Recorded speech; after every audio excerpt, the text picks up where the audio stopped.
All right, and thanks to our friends over at Celluloid Dreams, they sent me a movie I had never seen, a 1972 giallo called The Case of the Bloody Iris, and that's what we're about to talk about.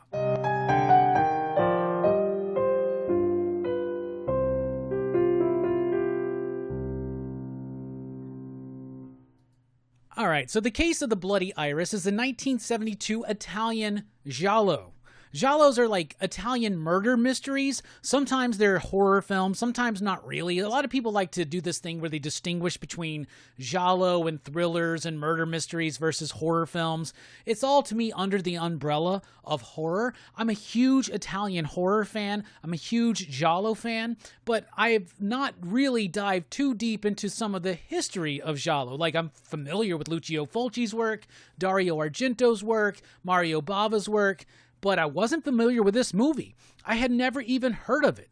It's directed, according to Wikipedia, by Anthony Ascott, written by Ernesto Gastaldi, produced by Luciano Martino, and starring George Hilton, Edwig Finnick, and Paola Quadrinci, and a bunch of other names that I probably shouldn't even be trying to pronounce here. Bruno Nicolai doing the music. I really liked this movie. So when they first told me that they had this movie, The Case of the Bloody Iris, and I think this might be Celluloid Dreams' first release. I could be wrong on that. They could have done something in the past, but I'm not familiar with it. And I'm not familiar with a lot about this movie, but I was really, really blown away by this movie. First of all, Edwig Finnick, I believe that's how you pronounce that. She, or is it Edwig Finnick? I don't know. She is gorgeous. She is absolutely brilliantly gorgeous. But she's also an incredibly perfect actor, especially for this role. She's a model, right? And she's being stalked by this killer because she has moved into this apartment in which the previous tenant had been killed by a mysterious murderer, right? And there's many like conventions that get kind of thrown or inverted here, like the tan brown gloves instead of the black gloves and things like that. So like it's got all of the trappings of typical giallo, but it's subverting certain expectations and it's doing things slightly different. She is amazing. And it has an elevator kill. It's one of the first kills in the movie that I know. We've talked about Dress to Kill here before, and Brian De Palma swears up and down that Dress to Kill is not influenced by giallo or Italian cinema, and he's straight up lying. I know for a fact he is straight up lying now, because this elevator scene is totally got to be the inspiration for one of the opening scenes in Dress to Kill. George Hilton's in the movie too. Apparently him and what's her name? Edwig. I can't pronounce that right, but I should have researched it a little bit better. They got a great chemistry in this movie.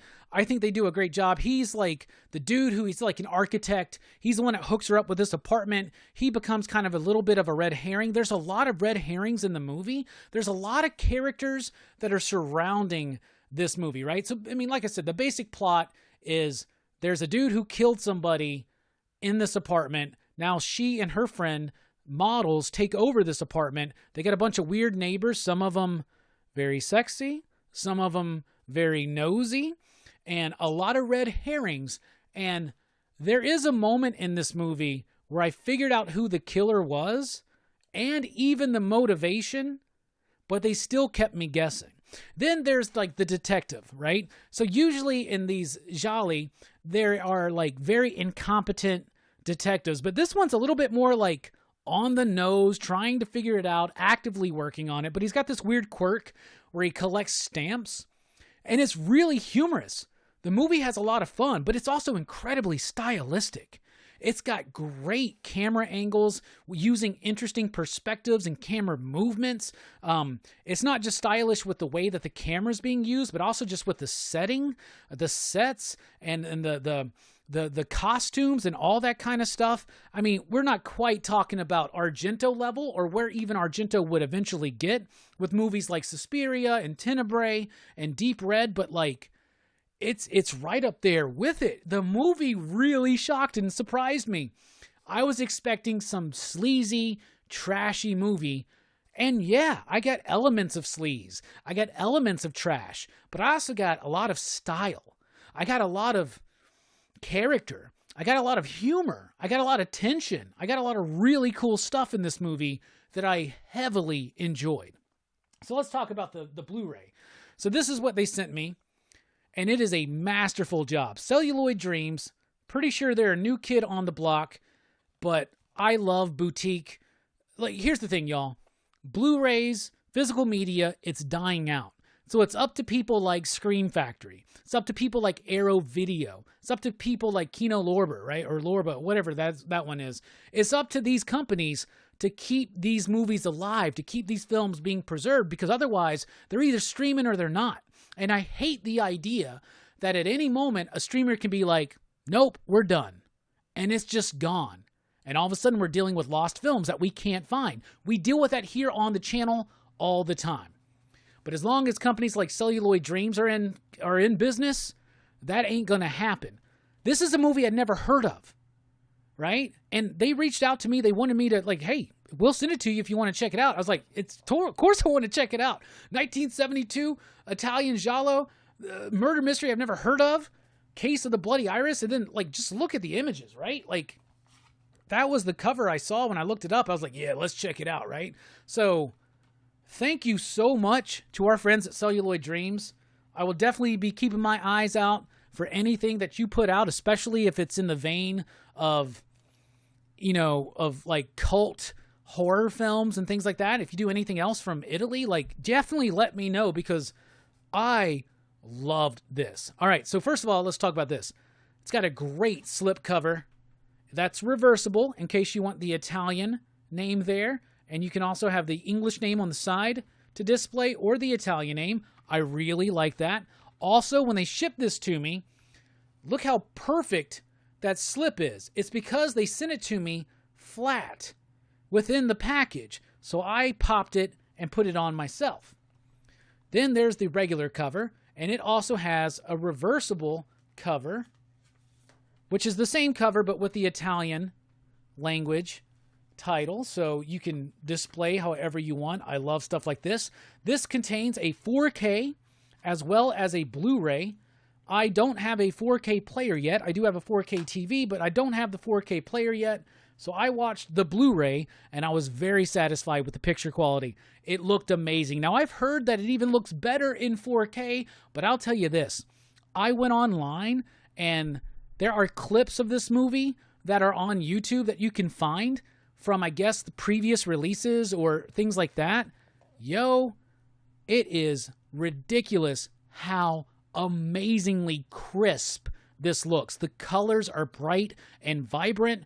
Everything looks amazing. The sound mix here is impeccable. The music is strong. The music's got that, like, 70s Italian vibe to it, but it does dive in a little bit more into atmospheric horror at times. I loved it. The murder mystery kept me guessing, but there was a moment, but I watch a lot of these things. There was a moment where I was like, it's this person because of this reason. And then in the movie, they made me doubt myself. They made me doubt myself a couple times. You watch these movies, there's a lot of red herrings, but these are all legitimate red herrings that do keep you guessing, even if you figure it out.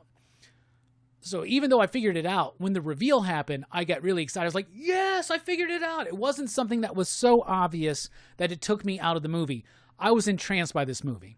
I talked about this movie being stylish, and it is. It's also incredibly sexy. There is a lot of sexy stuff going on in this movie. First of all, our main character is a model, so you see plenty of her, you see plenty of her friend, you see plenty of everybody else. Got some great kills in here. There is one kill in here that it's a good one, because I don't want to describe it, but it involves a bathtub and drowning, but the way in which it's done is so just freaking heartless that I absolutely loved it. Loved it, loved it, loved it. This movie looked amazing. It sounded amazing, and the movie was so freaking good, and something that's worthy of being remastered and repackaged and put out in a glorious package like this. Now, they also sent me these dope-ass lobby cards along with it. And these are amazing. And these aren't super flimsy. These are super, super sturdy. You could use them for like comic book backing boards if you really wanted to. But what you really need to do is just keep them around and maybe display them. But these are all freaking awesome. I was really amazed at the humor in the movie as well. It's very funny, and most of the humor comes from the detectives. There's like a captain and the dude that's working for him. He's like Brad Pitt in the Ocean's movie where he's always eating. And there's just funny little bits, like the stamp bit. There's the dude George Hilton plays is like, he's like hemophobic, and that becomes like a whole bit. But man, these lobby cards are super cool. So you get extra stuff. It is sexy. It is stylish, it is transgressive, it is subversive, and it is awesome. And if that wasn't enough, check this crazy shit out. I've got a case of the Bloody Iris mouse pad that they sent along with it. So maybe they were trying to butter me up, but they didn't have to. This is a great movie, and a movie that I definitely wanted in my collection, so thank you so much, Celluloid Dreams.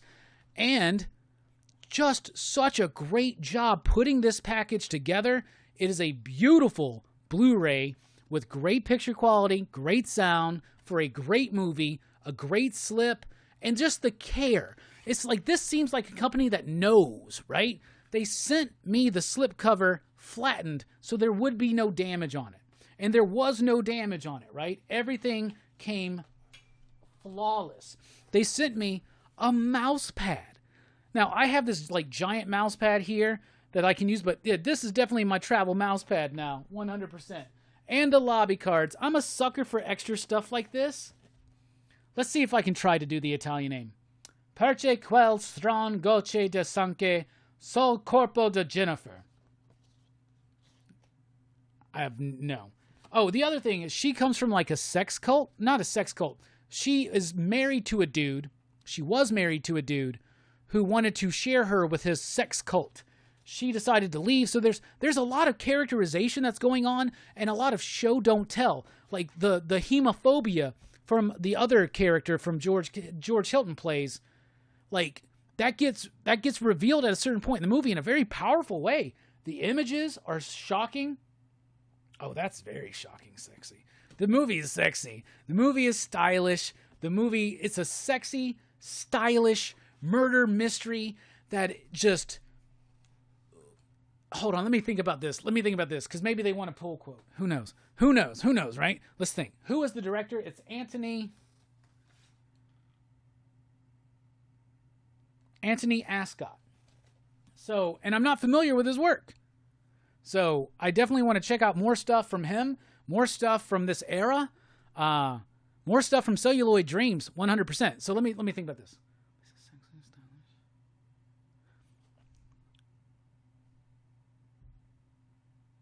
It's a sexy and stylish... Hold on. We're going to get this together. It's a sexy and stylish murder mystery that oozes sophistication and sensuality. And Celluloid Dreams does an amazing job of packaging this and bringing it to the populace in a perfectly realized way for the modern audience. It's a great job making this film. Like, the film itself is great, but also the idea of the remaster and the packaging of this film is top-notch. For the movie, I would give it a 4.5 out of 5, you digs. And for the packaging, for the transfer, for the commentaries, there's a great commentary on there that I was listening to a little bit of, and there's some great special features. These are people who care about curating movies, right? And just based on that, I'll give it a 5 alone. All day long, perfect score. So that's what I thought about the case of the Bloody Iris.